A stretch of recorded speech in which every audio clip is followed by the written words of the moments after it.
자, 오늘 여러분들과 함께 요한복음 시리즈 5번째 말씀, 거듭나라니 도대체 무슨 말씀입니까? 이런 제목으로 말씀을 나누겠습니다. 지난주는 부활절이라 제가 좀 다른 말씀을 전했고요. 오늘 벌써 5번째 시간이 되었습니다. 이 요한복음은 공간복음, 마태, 마가, 누가, 요한복음 중에 요한복음에만 나와 있는 말씀 12주를 시리즈로 하고 있는 거 알고 계시죠? 그리고 제가 이제 다시 얘기하지 않지만 요한복음을 좀 처음부터 끝까지 다 읽으라 이렇게 말씀을 드렸는데 잘 하고 계시죠? 이 표정 가지고는 제가 설교가 안 될 것 같아요. 잘 보시고 여러분 신앙의 도움을 삼으셨으면 좋겠습니다. 오늘은 요한복음 3장에 나와 있는 유명한 니고데모의 이야기를 통해서 거듭남에 대한 말씀을 나누려고 합니다. 우리들의 삶에는 잘 이해하지 못하는 부분들, 이해가 되지 않는 부분들이 참 많습니다. 그런 것을 때로 우리는 참 신비롭다 이렇게 표현을 하기도 하죠. 그 중에 이 거듭남이라고 하는 것은 우리들에게 굉장히 신비로운 역사로 우리들에게 다가오기도 합니다. 아마 오늘 여기 예배 드리는 분들 중에 어떤 분은 나는 거듭났어 이런 경험을 이야기할 수 있는 분도 있고, 어떤 분은 아직 난 잘 모르겠어 이렇게 말할 수 있는 분들도 있을지 모르겠어요. 어떤 분들은 열심히 신앙생활을 하면서 나는 거듭나야지 이렇게 노력을 하다 그런 체험을 하는 사람도 있고, 전혀 노력하지 않았지만 예기치 못한 곳에서 그런 경험을 하기도 합니다. 그래서 이 거듭남이라고 하는 것은 좀 신비로운 부분이다 이렇게 말할 수 있는 것 같아요. 이번 요한복음 12주 시리즈 설교는 제가 설교 준비를 먼저 하고 우리 교회 묵상팀에게 이 원고를 주고 그분들을 통해서 이 말씀을 읽고 어떤 묵상을 했습니까? 이렇게 피드백을 받으면서 설교를 하고 있습니다. 어떤 분이 거듭남에 대해서 이런 이야기를 했어요. 우리 교회에 온 지 한 3년쯤 더 되는 분인 것 같아요. 그분을 이렇게 1:1 양육을 하게 되었는데, 이분은 교회 오기 전에 특별히 이제 논어, 맹자, 또 뭐 인문학 뭐 이런 쪽에 관심을 가지고 어쨌든 진리를 추구하는데 많이 노력을 했던 분 같아요. 그러나 그 마음속에 신앙은 없었던 분인 것 같아요. 근데 1:1 제자 양육을 하게 된 거예요. 근데 참 놀랍게도 전혀 신앙 속으로 이렇게 들어갈 것 같지 않은 분이 1:1 양육을 하면서 놀랍게 성령의 역사를 경험하게 되었고 그 말씀을 적용하기 시작했어요. 그러니까 이 묵상했던 이 팀의 한 분이 그런 고백을 하는 거예요. 지금까지 신앙생활을 하는 동안 나에게 이런 영광스러운 경험이 처음이었다. 놀랍게 변화되는 모습을 바라보며 그런 경험을 하게 된 거죠. 오늘 본문의 주인공인 니고데모는 주님께 찾아갑니다. 니고데모가 가지고 있었던 목적과 주님이 이렇게 말씀하시는 거 좀 다를지 모르지만 니고데모도 놀라운 신비로운 경험을 하게 되죠. 제가 얼마 전에 찰스 스펄전 목사님의 구원의 은혜라고 하는 책을 좀 보게 되었는데, 찰스 스펄전 목사님은 1800년대 후반 가장 위대한 설교가 중에 하나로 불리는 분입니다. 이 찰스 스펄전 목사님은 19살의 목사가 됐습니다. 놀라운 일이죠. 그리고 21살 때 교회에 담임 목회를 하게 되는 아주 유명한 설교가입니다. 이 찰스 스펄전 목사님이 16살 때 거듭남의 체험을 하게 돼요. 이 거듭남의 이야기가 굉장히 유명하죠. 아주 작은 시골 교회에 16살 난 스펄전 목사님이 예배에 참석을 하게 됩니다. 그 교회는 목사님도 없었어요. 아주 작은 교회였어요. 그날 설교는 한 평신도가 올라와서 설교를 하는데 그 사람의 직업이 구두 수선공이었습니다. 그러니까 많이 배운 사람은 아니었을 거예요. 투박하게 설교를 하는데 그날 설교의 제목이 예수를 바라보라 였답니다. 예수를 바라보십시오, 예수를 바라보십시오. 설교를 하다가 앉아있는 16살 난 스펄전 목사님을 바라보며 젊은이여 예수를 바라보시오, 젊은이여 예수를 바라보시오. 그때 스펄전 목사님의 마음이 뜨거워지기 시작했어요. 거기서 거듭남의 체험을 합니다. 신비로운 일입니다. 우리에게 어떠한 거듭남의 경험이 있을지 모르지만 이 거듭남이라고 하는 것, 이것이 없으면 하늘나라를 볼 수 없다. 오늘 주님께서 이렇게 말씀하고 있어요. 자, 오늘 말씀에 들어가면서 먼저 우리들이 아는 것과 우리들이 믿는 것은 다르다고 하는 것을 먼저 생각하면 좋을 것 같습니다. 자, 지지난주 말씀을 기억하시는지 모르겠어요. 지지난주에는 어떤 말씀을 나눴냐면 가나의 혼인잔치에서 예수님께서 물을 포도주로 만드시는 걸 우리들이 나눴어요. 그때 제자들이 그걸 보고 예수님을 믿었다. 기억나세요? 그 전까지 제자들 빌립도 그렇고 안드레도 그렇고 베드로도 그렇고 예수님을 따랐다라고 하는 말은 있는데 비로소 2장의 이 기적의 사건을 통해서 예수님을 믿었다. 기억하세요? 네, 네. 그래서 우리들이 예수님을 따른다고 하는 것과 믿는 것은 다르다. 제가 이런 말씀을 드렸습니다. 자, 오늘 요한복음 3장 2절 말씀을 보세요. 그가 밤에 예수께 와서 이르되 라삐여 우리가 당신은 하나님께로부터 오신 선생인 줄 어떻게 아나이다. 지금 이 니고데모도 내가 주님을 믿습니다 이렇게 이야기하는 것이 아니라 아나이다 라고 말을 하고 있어요. 하나님이 함께 하시지 아니하시면 당신이 행하시는 이 표적을 아무도 할 수 없음이니이다. 적어도 니고데모가 가지고 있는 그의 지식에 의하면 예수님께서 하시는 일이 보통 사람이 할 수 있는 일이 아닌 거예요. 하나님이 하시지 않으면 이 일을 할 수 없습니다. 그에게 그런 지식이 있는 거죠. 근데 때때로 지식이라고 하는 것은 내가 알고 있는 지식이 믿음을 방해할 때도 있는 것 같아요. 니고데모에 있어서도 예수님을 바로 믿지 못하고 그가 가지고 있는 지식으로 예수님을 이해하고 있는 거죠. 여러분 혹시 전도해 보셨어요? 전도하면 그런 얘기를 종종 듣죠. 하나님에 대해서 예수님에 대해서 막 이야기하는데 그 전도 대상자가 이런 말, 나도 알아요. 이거 하나님이 없으면 이 세상이 어떻게 됐겠어요? 나도 알아요. 근데 참 신기하죠. 알기는 하는데 예수님을 믿지는 않는 거죠. 자, 오늘 우리들에게도 굉장히 중요한 신앙의 도전이 되는 시간이 되어야 합니다. 내가 주님을 아는 것과 믿는 것의 차이는 무엇인가? 또 묵상팀에서 이 부분을 가지고 이렇게 나누었던 이야기가 있어요. 어떤 분은 이런 얘기를 합니다. 성경을 읽을 때 우리가 이스라엘 역사, 그들의 이야기를 읽고 우리는 압니다. 그러나 하나님께서 살아계셔서 역사하신다고 하는 것을 믿는다고 하는 것은 다른 부분입니다. 또 어떤 분은 이런 이야기를 했어요. 예수님께서 이 땅에 공생애를 사실 때 많은 사람들이 따라다녔지만 그들은 예수님을 믿기보다 구경꾼으로 예수님을 따라다녔습니다. 예수님을 믿는 자만이 끝까지 예수님과 함께 동행하게 되죠. 또 어떤 분은 이런 이야기를 했어요. 죽음에 대한 이야기를 하면서 우리가 다 죽는다는 걸 알아요. 그런데 진짜 내가 죽는다고 하는 것을 믿는 사람과 죽음을 아는 사람과의 삶은 달라요. 죽음 앞에 서본 사람, 죽을 고비를 넘긴 사람, 내가 죽는구나라고 하는 믿음이 있을 때 우리들의 인생은 달라지게 되어 있어요. 그러니까 우리들이 하나님을 믿는데 하나님을 믿는 것과 아는 것은 다른 문제죠. 예수님은 니고데모가 알고 있었던 그 아는 것에 대한 문제가 아니라 무엇을 믿어야 하는지를 말씀하고 계세요. 자, 오늘 본문 말씀 요한복음 3장 3절 우리 같이 읽어봅니다. 자, 시작. 예수께서 대답하여 이르시되 진실로 진실로 내게 이르노니 사람이 거듭나지 아니하면 하나님의 나라를 볼 수 없느니라. 자, 이 부분을 유진 피터슨의 메시지 성경을 보면 이렇게 풀어놓고 있습니다. 예수께서 말씀하셨다. 내 말이 정말 맞다. 내가 하는 말을 믿어라. 사람이 위로부터 태어나지 않으면 내가 가리키는 하나님의 나라를 볼 수 없다. 여기서 거듭남을 뭐로 표현하고 있어요? 위로부터 태어나지 않으면 내가 가리키는 하나님의 나라를 볼 수 없다. 제가 지지난주 표적에 대한 이야기를 하면서도 언급했던 적이 있어요.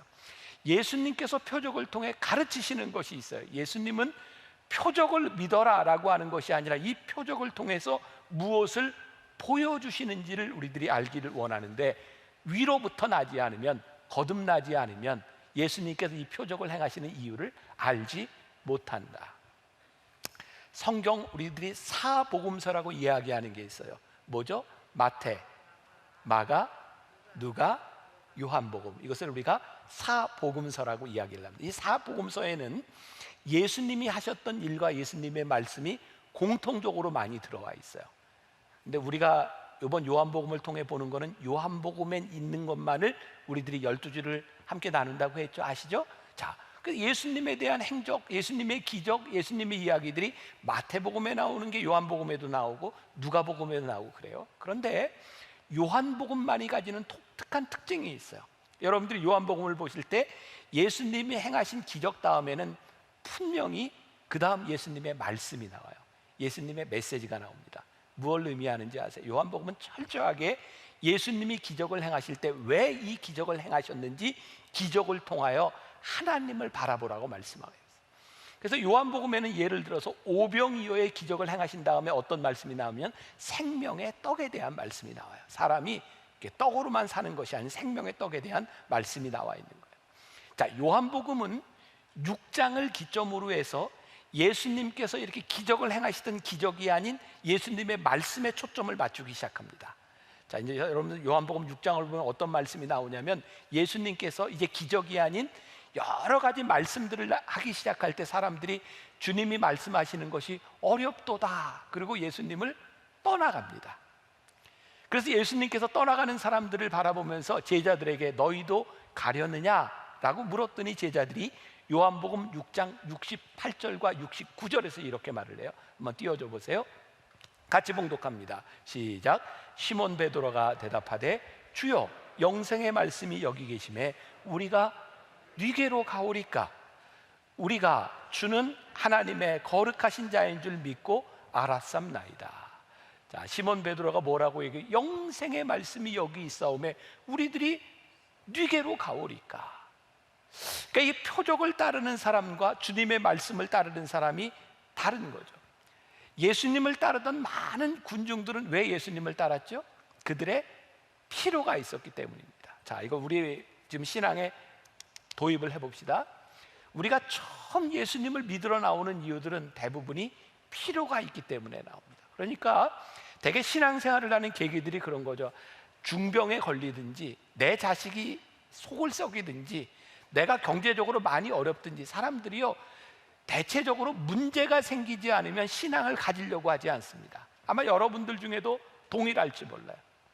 그래서 우리들이 필요를 가지고 주님을 이렇게 찾아 나오지만 주님께서 우리의 필요를 채워주실 때 주님은 우리의 필요로 만족하는 것이 아니라 그 필요를 채워주시는 이유가 어디 있고 그 필요를 채워주시는 하나님이 누구이신지를 우리가 보기를 원하죠. 여러분들 이게 왜 중요한가? 이 신앙이 본질적으로 왜 중요한가? 만일 우리들이 우리의 필요를 따라 우리의 욕망을 채우려고 나왔지만 하나님을 바라보지 못하면 우리는 끊임없는 욕망을 추구하게 돼 있어요. 왜요? 우리의 인생의 문제가 한 번으로 끝나나요? 남편 문제 해결되면 자식 문제 생기고 자식 문제 해결되면 결혼해서 손주 문제 생기고 우리의 인생이 다 문제 덩어리예요. 그러니까 우리가 필요로 하는 것을 채우려고 생각한다면 우리의 욕망은 끊임없이 채워지지 않는 거예요. 그러니까 또 다른 욕망을 구하고 또 다른 욕망을 구하고 또 다른 욕망을 찾아다니면서 갈 수밖에 없어요. 그러니까 우리들의 필요를 채우면 우리 신앙에 만족이 찾아오지 않는 거예요. 그리고 정말 무서운 것은 이 필요를 채우고 더 큰 기적을 보고 더 큰 욕망을 바라보며 우리들이 본질적인 신앙을 잃어버리는 거예요.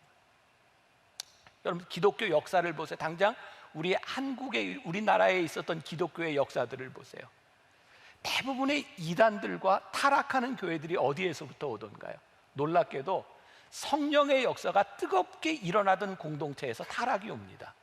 놀랍죠? 여러분 성령의 역사가 잘못된 게 아니에요.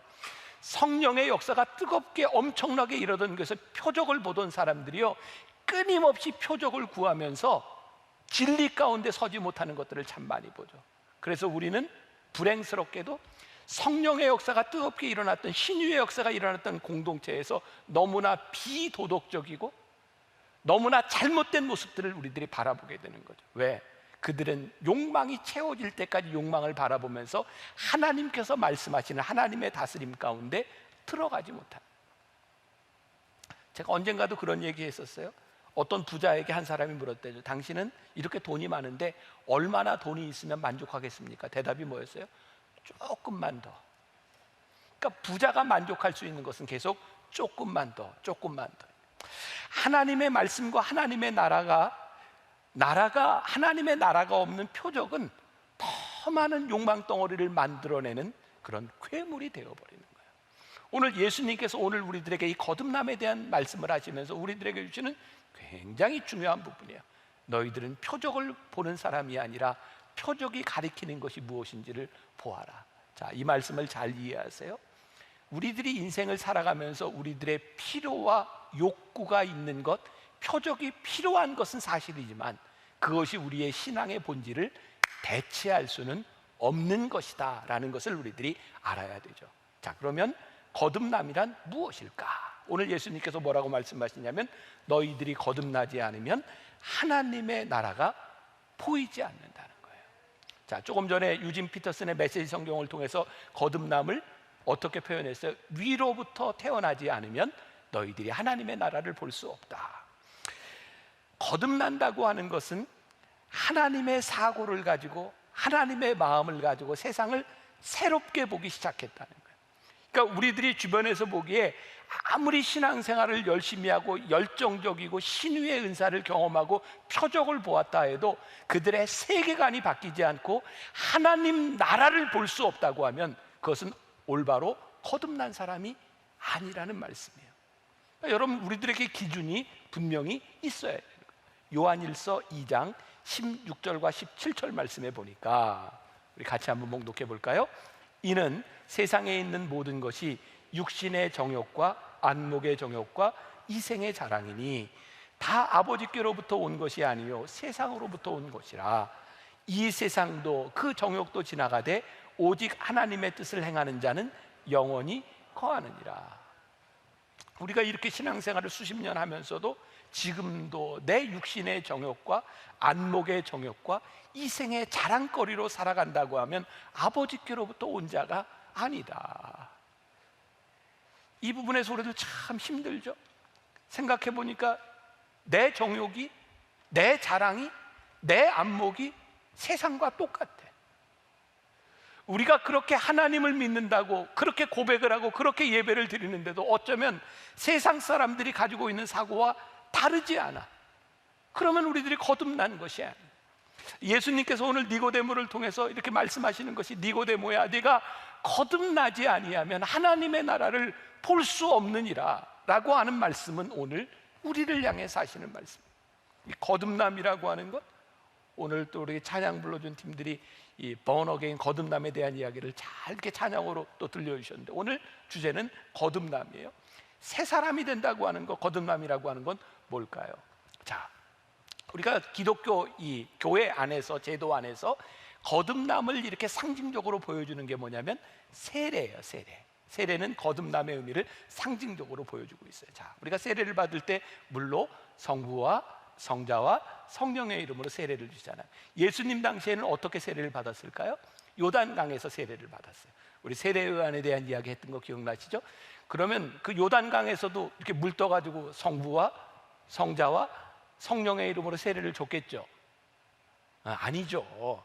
요단강에서는 어떻게 세례를 줬냐면 물속에 푹 들어갔다 나오는 거예요. 요단강이 흘러갈까요? 고여 있을까요? 흘러가요. 흘러가는 물속에 푹 들어갔다 나오면서 우리의 옛것을 다 흘려보내는 상징적인 의미를 가지고 있어요. 물속에 이렇게 푹 잠겼다 나오는 것은 내 옛사람이 죽었다 나오는 거예요. 그러니까 세례가 가지고 있는 의미는 내가 이제 옛사람으로 살지 않겠습니다 라는 고백이죠. 그런데 우리가 세례를 받았는데 자꾸 옛사람으로 돌아가고 있다면 우리는 거듭난 사람이 아닙니다. 자, 이 세례의 예표가 됐던 것이 구약에서 뭐를 이야기하냐면 홍해를 건너간 사건이에요. 이스라엘 백성들이 출애굽해서 가나안 땅을 향해 가는데 처음으로 만난 게 홍해였어요. 홍해를 건너면 이제 가나안 땅을 향해, 새로운 땅을 향해 가는 것이고, 홍해를 건너지 못하면 이스라엘 백성들은 옛 땅에 머무를 수밖에 없어요. 그때 모세가 지팡이를 들어서 홍해를 가릅니다. 성경을 잘 보세요.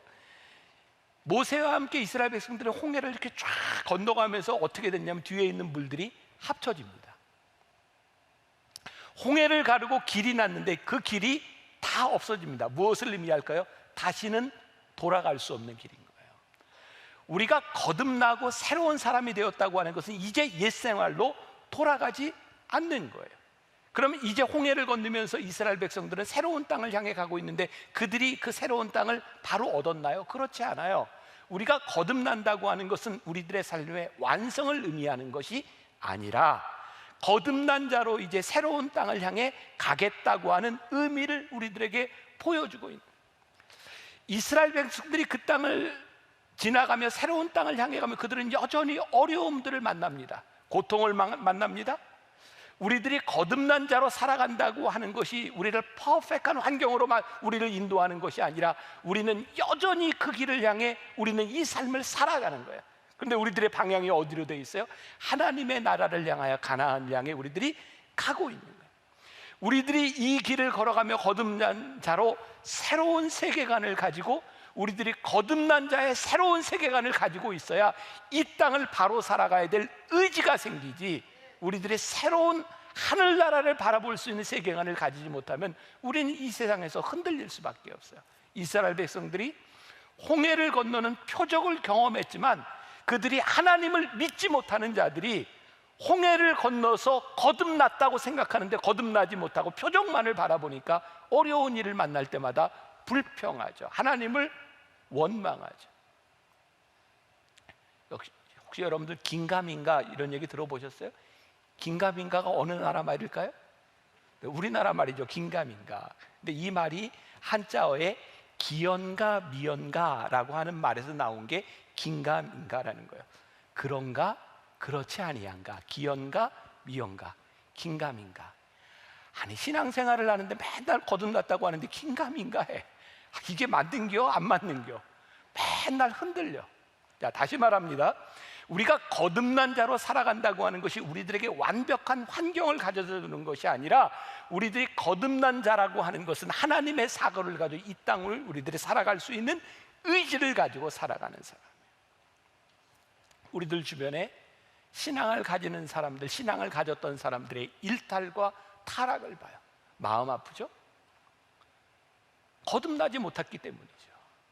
참 두렵습니다. 제가 지금 이 말을 하고, 제가 언젠가도 그런 이야기 했어요. 제가 목사로서 제일 두려운 게 뭐냐면, 은퇴할 때까지, 아니 내가 이 세상에 살아가는 동안 잘못되지 않고 이 목회 여정을 지키는 것, 이것이 저에게 가장 두려운, 내가 하나님의 나라의 사고를 가지고 끝까지 이 길을 가야 될 텐데 우리들이 가지 못하는 이유가 뭐예요? 거듭나지 않아서 하나님의 나라가 우리를 다스리지 못하는 거예요. 하나님 나라의 다스림이 우리들 가운데 있지 않으면 이 세상의 사고를 가지고 우리들이 언제 어떻게 욕망에 넘어질지 모르는 사람들. 이스라엘 백성들이요, 홍해가 갈라지는 표적을 보았지만 그들이 홍해를 가르시는 표적을 행하시는 하나님을 믿지 못할 때 그들이 이 세상에 살아가면서 얼마나 많은 원망과 불평을 가지고 살아갔는지. 우상 숭배 참 간단합니다. 눈에 보이지 않는 하나님을 믿지 못하니 육신의 욕망을 채워줄 허상을 쫓아다니는 게 우상 숭배예요. 하나님을 알지만 하나님을 믿지를 못하고 하늘나라의 다스림이 우리들 가운데 없으니 불순종한 삶을 살아가게 되는 거예요. 여러분 보세요. 욕망을 찾아다니면 우리의 욕망이 채워져도 또 다른 욕망이 필요하니 늘 빈곤해요. 여러분, 하나님을 믿는 자의 부요함이라고 하는 것은 뭔지 아세요? 우리의 욕망이 채워짐으로 우리들이 부요함을 느끼는 것이 아니라 우리들이 하나님 안에 거함으로 부요함을 느끼기 때문에 우리들이 부요한 거예요. 그러니까 하늘나라의 다스림을 받는다고 하는 것은 우리 신앙에 너무 중요한 일인 거예요. 제가 10시 예배 설교 때도 그런 얘기 했어요. 제가 만나교회 목사가 아니라면 이런 얘기가 좀 더 설득력이 있을 텐데, 저는 참 부요함을 많이 느끼고 살아가는 사람이거든요. 근데 사람들이 그럴 것 같아요. 너 만나교회 목사니까 부요하지. 근데 제가 30여 년을 지나오는 동안 제가 영월에서도 목회하고 군목으로도 목회하고 제가 유학을 가서 고생도 해보고, 근데 진짜 하나님이 나를 부르심을 내가 확신하는 순간부터 저는 참 부요했던 것 같아요. 내가 무엇을 지니고 많이 있어서가 아니라 하나님께 부르심을 받은 그때가 저에게는 가장 부요한 순간이에요. 우리들이 부요하냐 빈곤하냐라고 하는 것은 우리들이 하늘나라의 다스림을 받느냐 받지 못하느냐에 대한 문제예요. 니고데모가 예수님께 도대체 예수님 말씀하시는 걸 모르겠습니다. 도대체 이게 무슨 말씀입니까? 거듭나라니. 예수님께서 그거 놀랍게 여기지 말라 이렇게 말씀하세요. 자, 요한복음 3장 4절 말씀. 자, 같이 봅니다. 시작. 니고데모가 이르되 사람이 늙으면 어떻게 날 수 있사옵겠나이까? 두 번째 모태에 들어갔다가 날 수 있사옵나이까? 이 질문이 니고데모가 당연한 거죠. 아직 이 거듭남에 대한 것을 알지 못하니 이런 질문을 가지는 것이 당연한 거죠. 니고데모는 어떤 사람이었을까요? 우리가 잘 아는 것처럼 요한복음 3장 1절에 니고데모에 대해서 그는 유대인 바리새인이라고 이야기하고 사내들인 회원 중에 한 사람이라고 이야기합니다. 당시 이스라엘에는요, 유대인 중에 바리새인이 6천 명쯤 됐답니다. 이 6천 명은 구별된 선별된 사람들, 그 중에 70명 사내들인 회원은 지금 이야기하면 공의회를 구성하고 있는 의원과 같은 구조예요. 성경을 해석하고 이단들을 분별할 수 있는 아주 권위를 가지고 있는 사람이에요. 그러니까 니고데모가 바리새인뿐만 아니라 사내들인 회원이라고 했으니까 그가 어떤 위치에 있었는가를 잘 알고 있어요. 자, 그런데 니고데모가 예수님을 만나라고 찾아왔던 때가 낮이었어요, 밤이었어요? 낮이었어요, 밤이었어요? 뭐 2분의 1인데 그냥 밤이었죠. 여기 있는 분들은 이제 신앙생활을 많이 한 분들이 아실 거예요. 그리고 니고데모가 예수님을 밤에 찾아왔다라고 하는 이유를 우리는 어떻게 들었어요? 니고데모가 딱 괜찮은 사람이었지만 얘가 바리새인 중에 바리새인이고 사내들인 회원이었으니까 당시 문제가 되는 예수님을 만났다가 문제가 될지 모르니까 아무도 모르는 시간에 예수님을 찾아왔을 것이다, 이렇게 우리들 많이 들었죠. 긴가민가 이게. 근데 제가 말씀을 준비하다 보니까 이런 그 해석이 나와 있더라고요. 니고데모가 예수님을 밤에 찾아간 이유는 사람들에게 들켜서 문제가 생길까 봐 그런 것이 아니고, 당시의 율법학자들 바리새인들이 율법을 연구하는데 제일 좋은 시간이 밤이었답니다. 사람들에게 방해를 받지 않는 시간. 그리고 예수님께서 지금 이 당시에는 기적을 일으키시고 막 갈릴리로 유대로 많은 사역을 하고 계셨기 때문에 예수님도 낮에 굉장히 바빴어요. 예수님에게도 가장 한가한 시간이 언제였을까요? 밤이었습니다. 그러니까 니고데모가 단순히 그런 마음으로 예수님을 밤에 찾아갔던 것이 아니라 진짜 진지하게 예수님을 찾아갔다. 그리고 이 니고데모는 오늘 예수님의 만남뿐만 아니라 요한복음 7장에 가서 보면 사람들이 예수님을 비난할 때 예수님을 변호한 사람이 니고데모입니다. 요한복음 19장에 보면 예수님께서 십자가에 달려 돌아가셨을 때 무덤에 모략과 침향 섞은 것 100근쯤 가지고 찾아갔던 사람이 니고데모입니다. 니고데모는 아주 성실하게 주님을 찾아갔던 사람입니다. 어쩌면 니고데모의 마음속에 절실한 마음의 어떤 필요가 있지 않았을까요? 내가 예수님이 어떤 분이신지를 알아야 될 것 같아. 아니, 그 당시에 많은 사람들이 가지고 있었던 생각처럼 메시아인 예수님을 통하여 하나님의 나라가 이루어져야 되겠다고 하는 그의 목적이 있지 않았을까요? 하지만 예수님은 그의 필요를 해결하시는 것이 목적이 아니라 오늘 예수님은 니고데모에게 하나님의 나라가 무엇인지를 보여주고 싶으셨어요.